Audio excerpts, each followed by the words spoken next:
धन्यवाद अध्यक्ष महोदय, आपने मुझे बेहद महत्वपूर्ण चर्चा पर अपनी बात रखने का अवसर दिया।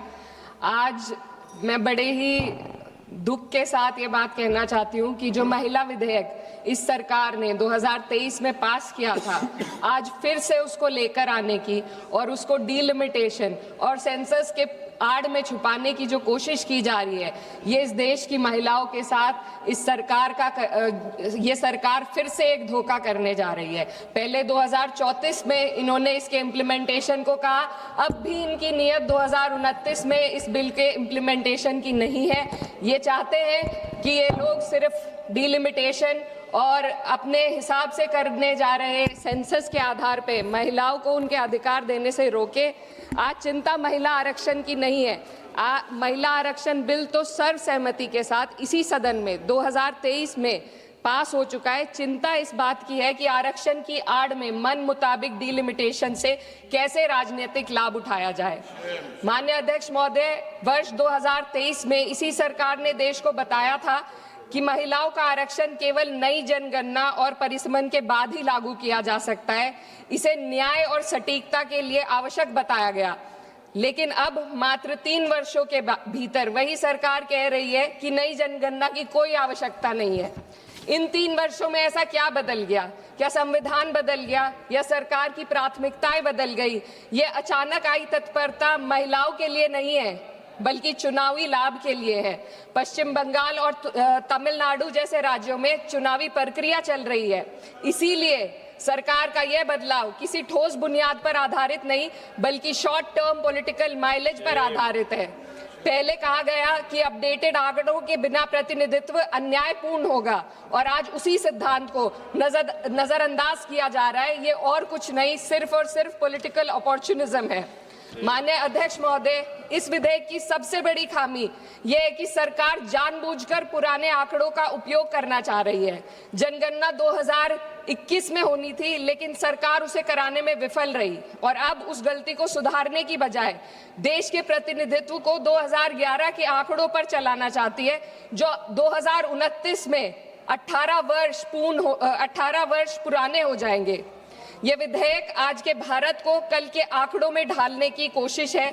जब नीति लोगों को उनके वर्तमान स्वरूप में देखना बंद कर देती है और उन्हें पुराने समय के आधार पर आंकती है, तो वह केवल असत्य ही नहीं बल्कि अन्यायपूर्ण भी हो जाती है।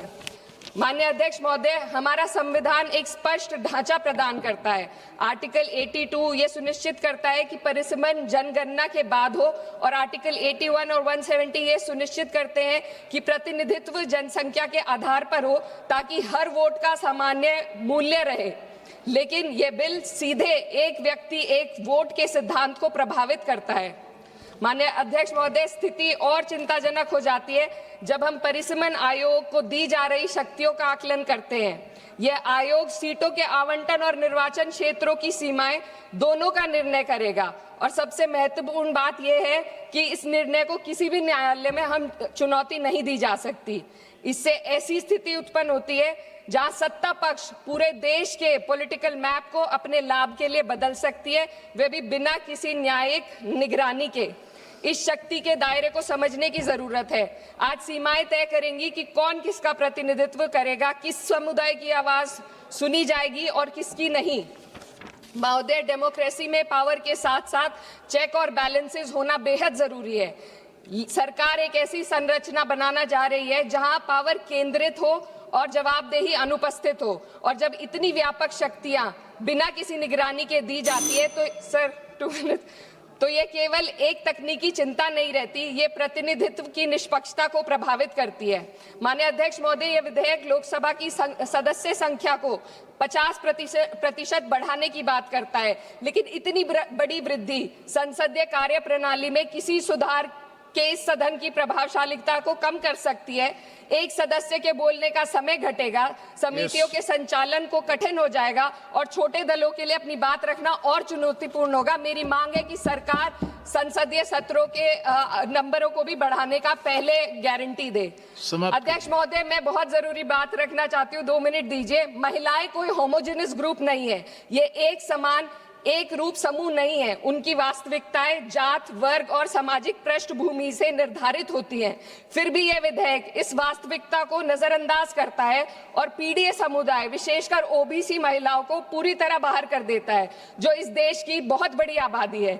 ये इस विधेयक की संरचना में एक गंभीर कमी है। सोचिए एक ऐसी युवा महिला, सर 2 मिनट्स, जो पिछड़े वर्ग या अल्पसंख्यक परिवार से आती है, जो अपने घर में पहली बार पढ़ाई कर रही है, पहली बार घर से बाहर निकलकर सार्वजनिक जीवन का सपना देख रही है। उसके पास ना संसाधन है, ना नेटवर्क है, ना राजनीतिक समाधान है। बिना उपकोटे के वह इस व्यवस्था में कैसे पार्टिसिपेट करेगी जहां पहले से ही असमानताएं मौजूद है। ओबीसी उपकोटे के बिना इस आरक्षण का लाभ पहले से ही सुविधा संपन्न वर्ग तक ही सीमित रहेगा। वंचित समुदाय की महिलाओं को एक बार फिर हाशिए पर धकेल दिया जाएगा। अध्यक्ष महोदय, नेताजी स्वर्गीय मुलायम सिंह यादव जी ने हमेशा स्पष्ट रूप से कहा कि सामाजिक न्याय के बिना, ओबीसी कोटे के बिना महिला आरक्षण का लाभ सिर्फ एक सीमित दायरे तक रह जाएगा। मेरी इसी के साथ साथ कुछ मांगे हैं जो मैं इस सदन में रखना चाहती हूँ। महिला आरक्षण विधेयक की, sir, just too important. No, you have taken sir, just 7 too minutes. important. No, sir, 7. concluding. Already you have taken sir, 7 just minutes. too important demands. No, not Sir, conclude just too important demands. conclude करो ना। Delimitation और जनगणना के आंकड़ों को महिला आरक्षण विधेयक के साथ कोई संबंध नहीं है। यदि सरकार महिलाओं के आरक्षण को जनसंख्या के आंकड़ों से जोड़ने पर तुली है, तो आधी आबादी जिसे कहते हैं, महिलाओं को उनकी जनसंख्या हिस्सेदारी के साथ 48 से 39% आरक्षण देने का काम करे। महिला विधेयक को डिलिमिटेशन और सेंसस से डीलिंक करके 29 में लागू किया जाए। ओबीसी महिलाओं को आरक्षण दिया जाए। देश की रिलीजियस माइनॉरिटीज की महिलाओं को भी एक कोटा इसमें दिया जाना चाहिए और गरीब वर्ग की महिलाओं के लिए राज्य द्वारा चुनावी खर्च का प्रबंध किया जाए। Thank you.